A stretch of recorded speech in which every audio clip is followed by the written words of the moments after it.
आज Doubtnut app download करें। Doubtnut पर अपने सभी गणित, रसायन विज्ञान, भौतिक विज्ञान और जीव विज्ञान के डाउट्स का करो सफाया। बस प्रश्न की फोटो खींचो, एक ही प्रश्न को क्रॉप करो और तुरंत वीडियो सोल्यूशन पाओ। अभी डाउनलोड करें। इस क्वेश्चन में हमें गिवन है एक समान आवेशित कण चुंबकीय क्षेत्र में लॉरेंज बल F के कारण r वक्रता त्रिज्या के वृत्ताकार मार्ग पर गति कर रहा है। एक चक्कर लगाने में इस बल द्वारा कितना कार्य किया जाता है? क्या इस कण का संवेग बदल रहा है? हमसे क्वेश्चन में कहा जा रहा है कि एक समान वेग से कोई कण आवेशित है। आवेशित कण एक समान वेग से चुंबकीय क्षेत्र में लॉरेंज F बल के द्वारा r वक्रता त्रिज्या के वृत्ताकार मार्ग पर गति कर रहा है। एक चक्कर लगाने में इस बल द्वारा कितना कार्य किया जाता है, यह हमें निकालना है। इस कण पर संवेग का बदल रहा है या नहीं, इसके बारे में हमें बताया जा रहा है। क्वेश्चन में जैसा कि दिया उसके अनुसार अगर हम डायग्राम बनाएं तो उसका पिक्चर कुछ इस तरह होगा। जैसा कि इस डायग्राम में हम देख पा रहे हैं कि एक चुंबकीय क्षेत्र मैंने बनाया जिसकी दिशा अंदर की ओर है। अब इस चुंबकीय क्षेत्र में हमने एक कण जो v वेग से, ये एक समान वेग है, v वेग से इस चुंबकीय क्षेत्र में अंदर प्रवेश कर रहा है। उसका द्रव्यमान m है, उस पर चार्ज q है। तो अगर एक कण इस चुंबकीय क्षेत्र में प्रवेश करेगा तो इस पर जो लॉरेंज बल लगेगा वो हमेशा, उसके बारे में हम जानते हैं क्या कैसे लगता है। मान लीजिए अभी ये कण यहाँ पहुँचा और इस समय इसका वेग इधर था, तो अभी हम देख पा रहे हैं कि वेग और चुंबकीय क्षेत्र की दिशा में 90 डिग्री का कोण है या फिर वो एक दूसरे के लंबवत है। तो अगर हम चुंबकीय फोर्स की दिशा निकालें तो चुंबकीय बल की दिशा हमारा हमेशा वेग के लंबवत आता है। क्योंकि कैसे निकाला है, हम क्या करते हैं कि v की दिशा में अपनी उंगली करते हैं और चुंबकीय क्षेत्र की दिशा में अपनी उंगली जब हम घुमाते हैं तो हमारे अंगूठा बल की दिशा देता है। ये फ्लेमिंग के दाएं हाथ के नियमानुसार हमने निकाला है। तो जो अंगूठा होगा वो ऊपर की तरफ आएगा और ये हमारा वेग से, इस वेग से 90 डिग्री कोण पे होगा। तो जैसा कि देख पा रहे हैं, अगर वेग से कोई भी फोर्स 90 डिग्री का कोण बनाता है तो उसका जो पथ होता है वो स्ट्रेट या लीनियर मोशन ना होकर के थोड़ा सा वृत्ताकार पथ हो जाता है। तो इसका जो पाथ होगा वो वृत्ताकार पाथ होगा। अभी थोड़ा सा फोर्स लगने की वजह से ये बॉडी सीधे ना जाके उठ जाएगी। कुछ समय पश्चात बॉडी यहाँ पहुँच जाएगी। इस पर हम देखेंगे कि इसका वेग अभी इधर होगा तो फोर्स इस पर इधर इस दिशा में लगेगा। और थोड़ा सा अगर आगे हम बढ़ेंगे तो इस तरह से कुछ इसका जो पाथ आएगा वो इसका पाथ अभी यहाँ होगा। इस पे फोर्स इस दिशा में बल लगेगा, वेग हमारा इस दिशा में होगा। जब ये अपने यहाँ पहुँचेगा इस पे वेग इधर होगा, फोर्स इधर होगा।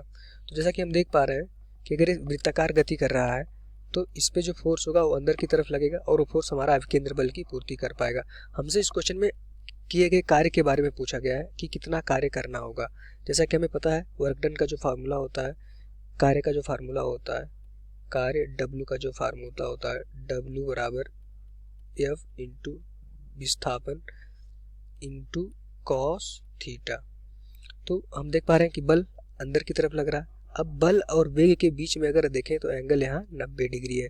तो हमारा विस्थापन किस दिशा में हो रहा है? विस्थापन हमारा इधर हो रहा है, इधर विस्थापन हो रहा है और बल जो लग रहा है अंदर की तरफ लग रहा है। इधर देख पा रहे हैं कि विस्थापन इस दिशा में हो रहा है, हमारा जो बल लग रहा है वो बल इधर रहेगा। दोनों के बीच में 90 डिग्री है। तो अगर 90 cos 90 करेंगे तो cos 90 पता है कि 0 होता है, तो वर्क डन या कार्य जो हो जाएगा इस केस में 0 डिग्री हो जाएगा। कार्य 0 इसलिए होगा क्योंकि जो हमारा बल है वो हमारे विस्थापन के लंबवत है, इसलिए हमारा किया गया कार्य 0 हो जाएगा।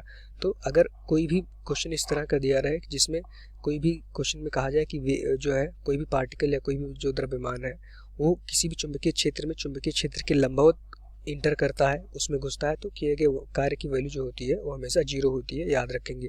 क्योंकि इसमें जो फोर्स लगता है, बल लगता है, वो हमारा विस्थापन या वेग के लंबवत होता है, इसीलिए हमारा किया गया कार्य 0 होता है। क्या इस कण का संवेग बदल रहा है? दूसरा हमसे पूछा गया। अगर संवेग देखें तो जैसा कि हमें पता है कि संवेग हमारा सदिश राशि है। संवेग सदिश राशि है।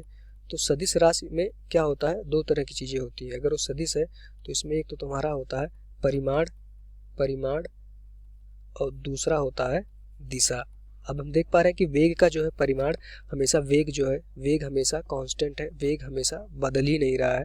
उसका परिमाण अगर हम देखें तो वेग देखें पाएंगे, ये जो हमारा वेग है, वेग हमेशा v ही है, वेग नहीं बदल रहा है क्योंकि ये एक समान वेग से गति कर रहा है। तो हमारा परिमाण क्या रहता है, नियत रहता है। पर इसकी दिशा हम देख पा रहे हैं कि हर मोमेंट पे इसकी दिशा, हर समय इसकी दिशा बदलती जा रही है। अब अगर दिशा बदलेगी, दिशा हमारी क्या है, बदल रही है, दिशा बदल रही है, तभी वो वृत्ताकार गति करेगा। अगर दिशा बदल रही है तो जो हमें संवेग पता है कि संवेग हमारी सदिश राशि, इन दोनों में से अगर कोई भी बदलेगा तो हमारा संवेग क्या होगा, बदलेगा। तो संवेग इस क्वेश्चन में क्या होगा, संवेग बदलेगा, चूंकि संवेग इसलिए बदलेगा क्योंकि उसकी दिशा बदल रही है। दिशा के कारण संवेग में दो बातें होती हैं, एक परिमाण होता है, परिमाण तो नहीं बदल रहा है, परिमाण तो सेम रहा, लेकिन दिशा बदलने की वजह से हमारा संवेग बदलेगा। संवेग का जो फार्मूला होता है P=m/v। अब हम देख पा रहे हैं कि v हमेशा दिशा में बदल रहा है, इसलिए संवेग भी बदलेगा। तो हमारा आंसर ये होगा कि संवेग हमारा बदलेगा। संवेग इसलिए बदलेगा क्योंकि हमारा जो वेग है उसकी दिशा हर मोमेंट पे, अभी दिशा हमेशा बदल रही है। अभी दिशा ऊपर थी, इधर क्षैतिज थी, इधर ऊपर की तरफ, फिर इधर नेगेटिव में चली गई, फिर इधर नीचे की तरफ। तो हमारा हर एक मोमेंट पे अगर हम देखेंगे, अगर वो वृत्ताकार पथी करेगा तो उसकी दिशा बदलेगी, इसकी वजह से संवेग बदल रहा है।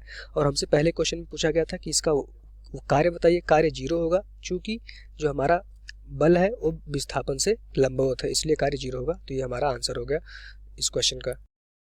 कक्षा 6वीं से 12वीं से लेकर नीट, IIT, JEE वो एडवांस के लेवल तक 1 करोड़ से ज्यादा छात्रों का भरोसा।